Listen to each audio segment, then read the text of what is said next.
Hujan yang tersisa. Aku menghitung lagi jumlah pengeluaran bulan ini, memastikan tidak ada kesalahan lalu segera mencetaknya untuk laporan bulanan. Turun dari kursi, aku menuju toilet sebentar sembari menunggu hasil printout selesai. Setelah buang air kecil, aku mencuci wajah dan leher, menepuk-nepuknya dengan air agar terlihat lebih segar. Setelah cukup, aku mengeringkannya dengan tisu yang selalu tersedia di saku celana.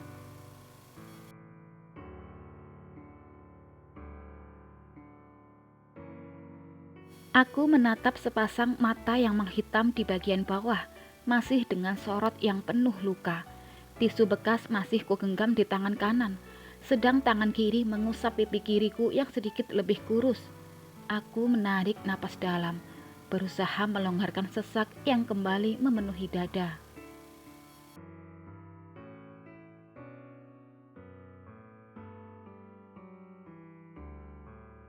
1 bulan pasca Ardi melepasku, sidang pertama kami dimulai. Ardi tidak datang, hanya mengutus pengacaranya saja. Dia hanya datang 2 kali saat proses mediasi dan penjatuhan talak. Selebihnya hanya aku sendirian.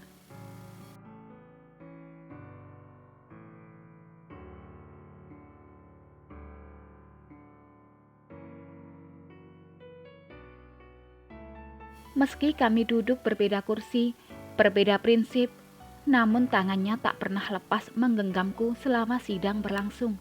Sedikit membuat hakim heran, namun kami sama-sama mengangguk mantap untuk berpisah ketika lagi-lagi hakim menanyakan keputusan kami.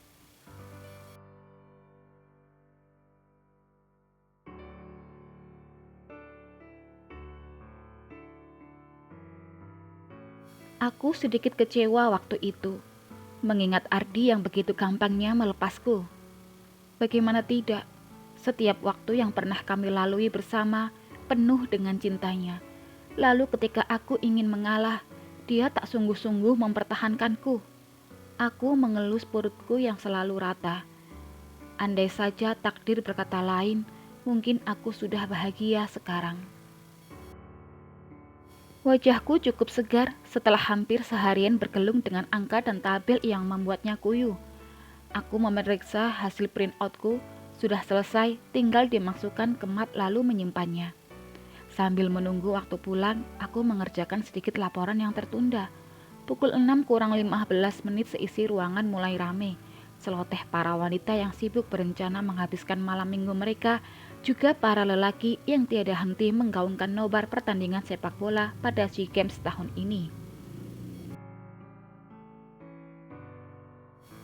Sesekali aku turut berpartisipasi dengan ocehan mereka, ikut serta menyusun rencana malam minggu atau akhir pekan besok. Sesekali bersenang-senang tak apa bukan, daripada bengong sendirian meratapi nasib di dalam kamar.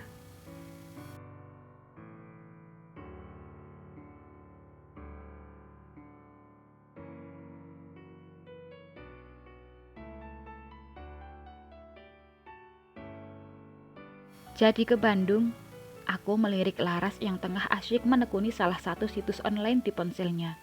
Laras menatapku, lalu mengangguk. Jadi dong, anak-anak sudah pada heboh pengen ke Trans Studio. Laras meletakkan ponsel ke dalam tas, kedua maniknya mulai sibuk memindai kedua mataku atau wajahku.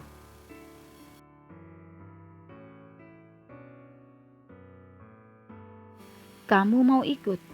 Mataku kontan saja membulat. Ah, enggak, ngapain juga aku ke sana? Aku mengangkat kedua bahu, sesekali menggoyangkan kepala. Selain jalan-jalan, kita bisa belanja, Riz.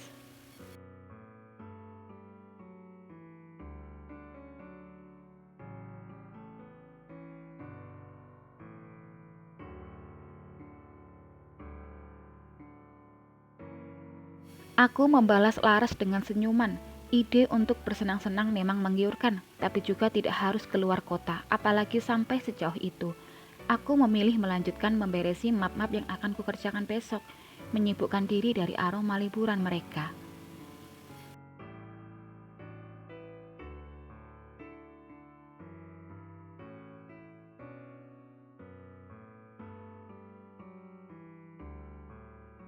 Sepi, Rumah yang biasanya hangat kini sepi. Semenjak kami berbagi dulu, rumah idaman kami tak lagi teduh. Ada banyak api yang membakar sejuknya hati, dilempar dari berbagai sudut. Namun kini, meski tak ada titik api yang menyulut, justru kebeguan yang menghuni rumah berlantai 2 ini, seperti pemiliknya.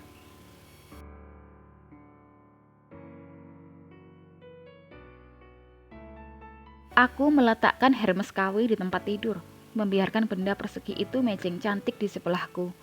Setelah melepas stiletto heels ombre kesayangan, ku lempar tubuh ke belakang, membiarkan kedua kelopak mata menutup sempurna barang sejenak. Lelah.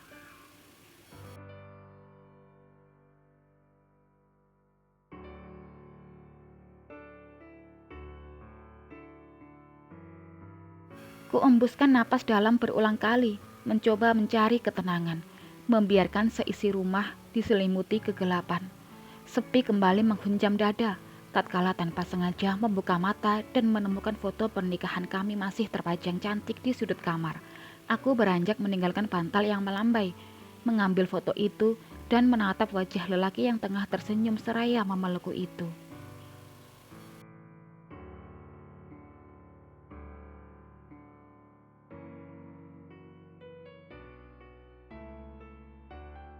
Sudah lama sekali, terakhir kami bertemu saat sidang penjatuhan talak 10 bulan yang lalu. Setelah resmi menyandang status yang dipandang sebelah mata oleh sebagian besar masyarakat, aku tidak pernah lagi menemui atau ditemui oleh Ardi.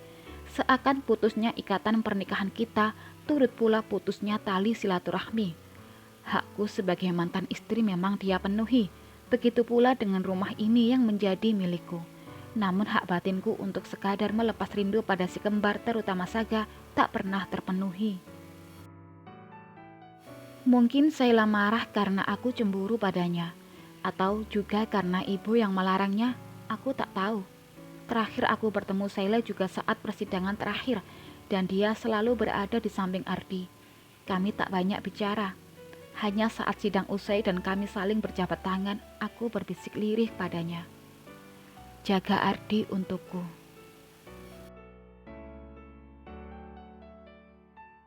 Bodoh memang, meminta wanita lain menjaga mantan suami yang jelas-jelas kini hanya akan menjadi milik wanita itu seorang diri, tanpa berbagi pada siapapun. Sheila hanya berkaca-kaca, tak ada kata yang keluar dari bibirnya. Dia memelukku sesaat sebelum Ardi menyeretnya pergi.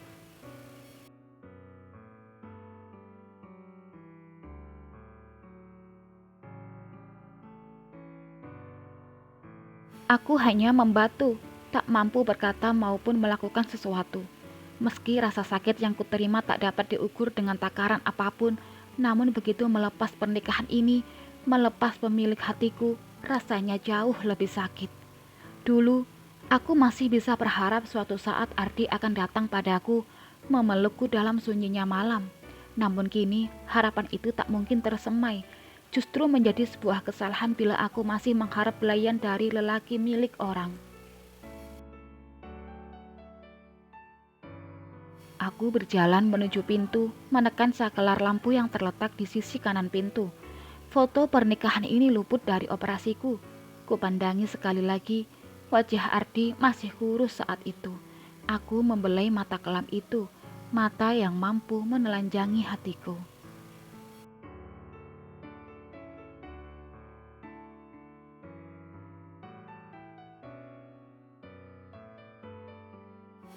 Kembali aku menggeleng, mengusir bayangan kelam masa-masa tersulit dalam sejarah pernikahanku. Aku melintasi tangga, turun menuju salah satu ruangan di pojok belakang. Sebaiknya, foto ini segera kuletakkan di tempat yang seharusnya, bersama dengan barang-barang lainnya di sana, di gudang rindu.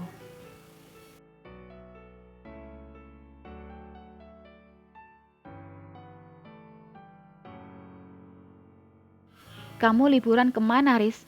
Laras memberikanku sebuah paperback berlogo taman bermain yang kemarin dia kunjungi.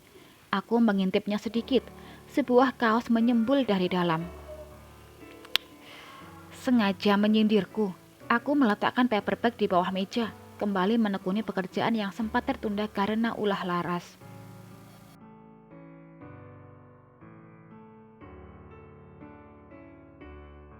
Laras hanya mendesah, keningnya mengkeret, kedua alisnya saling bertaut, bahkan bibir tipisnya mengerucut lucu. Itu, kenapa memilih warna ungu coba? Laras sempat membeku, lalu tak lama dia justru terbahak-bahak. Itu lavender, bukan ungu.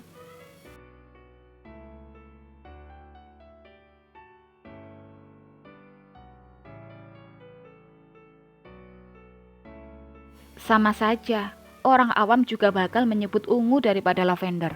Sungutku tak mau kalah. Aku bahkan tak menoleh padanya yang kini semakin terbahak. Astaga Riz, jangan sensi ah, mentang-mentang janda jadi parno sama warna ungu.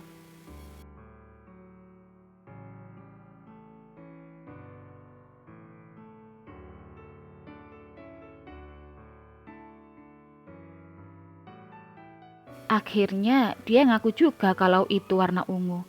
Aku mencubit pipinya gemas. Justru karena aku janda, makanya pilihin warna yang bikin happy. Biar hidupku juga makin happy cantik. Kami tergelak bersama.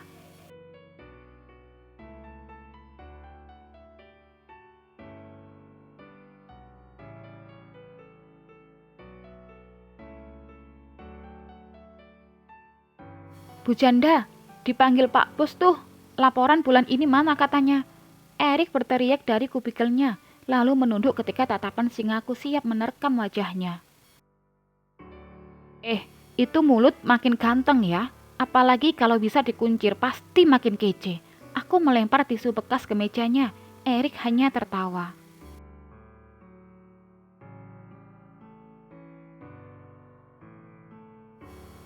Ya, kabar kejandaanku memang bukan perkara yang baik. Namun tak perlu juga kusimpan rapat-rapat seorang diri. Alhasil, seluruh teman satu lantai sudah mengerti status baruku ini. Mereka awalnya turut prihatin, namun lama-kelamaan mereka justru membuat gelar baruku itu sebagai bahan guyonan. Mau marah juga percuma. Toh ini hiburan tersendiri bagiku. Asalkan aku tetap menjadi janda yang baik-baik, tak apa mereka memanggilku dengan Bu Janda.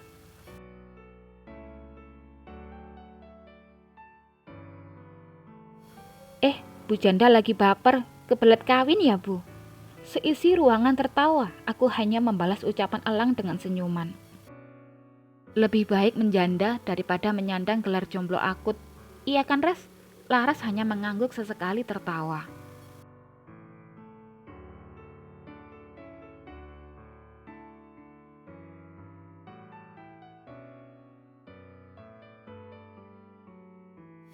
Siapa yang tak kenal Erik dan Elang? Dua sejoli berinisial sama itu sama-sama masih berstatus perjaka di usia yang hampir kepala tiga. Mereka berdua memang terkenal suka bercanda, bahkan tidak mengenal waktu dan tempat. Di awal-awal, mereka tak berani mengolokku, namun belakangan karena aku sering membaur bersama teman-teman, terutama sejak perpisahan terjadi, mereka seakan tak hentinya membuatku kesal, juga terhibur. Jomblo itu takdir Bu, kami sudah berusaha, tapi apalah daya, wajah dan dompet sama sekali tidak mendukung kami. Erik berdiri sambil cengar-cengir, lalu seisi ruangan saling bersahutan menimpali.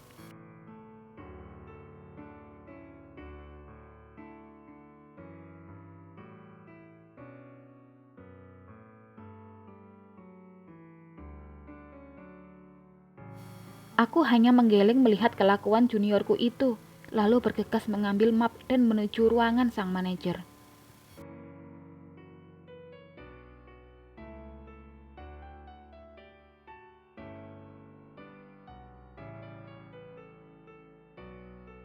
Bersambung.